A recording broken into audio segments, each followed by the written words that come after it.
Bag चोरांवर पोलिसांचा शिकंजा, रोख रकमेसह मुद्देमाल हस्तगत.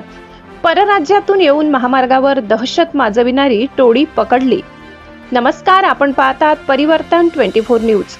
धुळे जिल्ह्यातील शिरपूर तालुक्यात बॅग लिफ्टिंग करणाऱ्या परराज्यातील गुन्हेगारांच्या टोळीला पोलिसांनी मोठ्या शिताफीने जेरबंद केले आहे. या कारवाईत तब्बल 57,000 रुपयांचा मुद्देमाल जप्त करण्यात आला असून एका आरोपीला अटक करण्यात आली आहे.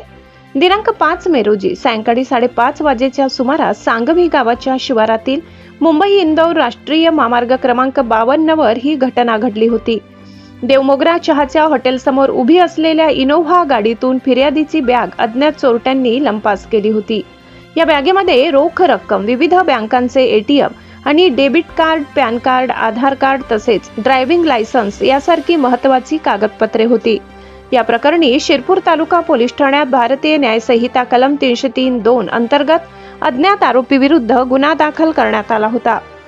गुन्हे शोध पथकाने तपासाची चक्रे वेगाने फिरवत आरोपींचा शोध सुरू केला. तांत्रिक माहिती आणि गुप्त बातमीदारांच्या मदतीने आरोपी मध्य प्रदेश राज्यातील धार जिल्ह्यातील मनावर तालुक्यातील असल्याची माहिती पोलिसांना मिळाली. त्यानंतर पोलिसांनी सापळा रचत कल्याण जगदीश आलावा, वय 25 वर्ष, राहणार डेडगाव, तालुका मनावर, जिल्हा धार, मध्य प्रदेशाला अटक केली. आरोपीला न्यायालयात हजर केले असता न्यायालयाने 11 मे 2026 पर्यंत 4 दिवसांची पोलीस कोठडी सुनावली आहे. जप्त मुद्देमालात 55,000 रुपये रोख रक्कम, इयरबड्स, साधे घड्याळ, ATM, debit card, PAN card, Aadhaar card आणि ड्रायव्हिंग लायसन्स एकूण असा 57,000 रुपयांचा मुद्देमाल पोलिसांनी हस्तगत केला आहे. ही कारवाई पोलीस अधीक्षक विशाल आनंद, अप्पर पोलीस अधीक्षक अजय देवरे, उपविभागीय पोलीस अधिकारी विश्वजित जाधव यांच्या मार्गदर्शनाखाली करण्यात आली. पोलीस निरीक्षक जयपाल हिरे यांच्यासह गुन्हे शोध पथकातील अधिकाऱ्यांनी ही यशस्वी कारवाई पार पाडली. परराज्यातून येऊन महामार्गावर प्रवाशांना लक्ष्य करणाऱ्या टोळ्यांविरोधात शिरपूर पोलिसांनी ही मोठी कारवाई मानली जात आहे.